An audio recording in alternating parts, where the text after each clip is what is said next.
Hi, welcome to a short video on starting and basic checks on a Nanni 375HE.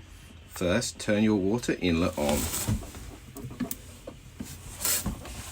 Moving forward, check your water inlet strainer for mud and debris. If there's a blockage or mud in it, turn off your inlet, clear the strainer, then reassemble. Then, very importantly, turn the water inlet back on, as otherwise the engine could overheat. Onto the batteries. This is the negative isolator. It must be on at all times when running the engine or using the electrics. Turning it off could damage the alternator. This boat has a 3-way positive battery switch, which can start either battery 1, 2 or both. For simplicity, in this video we will start on both batteries.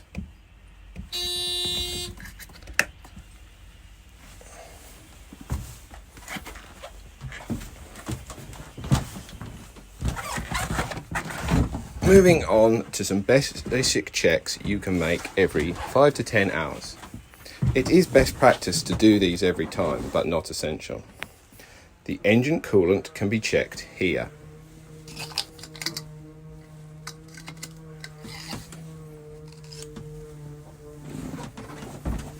The engine oil is checked with this dipstick down here.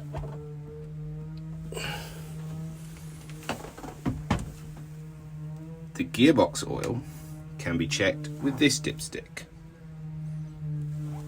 The engine can be manually stopped in an emergency with this lever. Finally, check round the engine for any leaks, chafing pipes or loose belts. Moving on to starting and stopping the engine. First, check the stop button is working correctly. You should hear the solenoid click. Then turn on the fuel gauge and exhaust alarm. The manual bilge pump override is also located here if needed.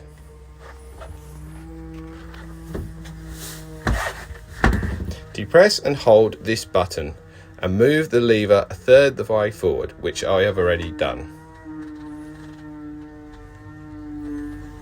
This disengages the gearbox and gives the engine some throttle. Note, I will only briefly start the engine as we are on the land with a small amount of water in the cooling system.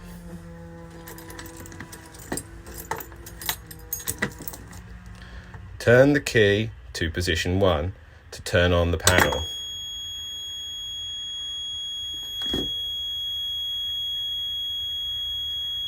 Twist round further until the preheat light appears.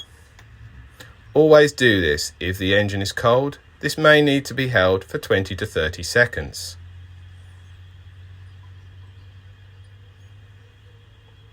Finally, twist round to position 3 to start the engine and release once started. Throttle back to just above tick over if cold or tick over if warm. Press and hold to stop the engine. Return the ignition switch to off. If the engine was running on the water, I would now go to the back of the boat and check there is water coming from the exhaust, which is located down here.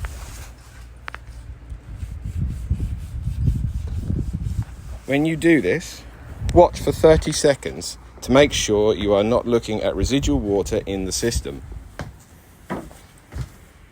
If no water appears, stop the engine immediately, as you may have a blockage in the cooling system. Finally, when leaving the boat, turn the batteries off and return the water inlet to the off position.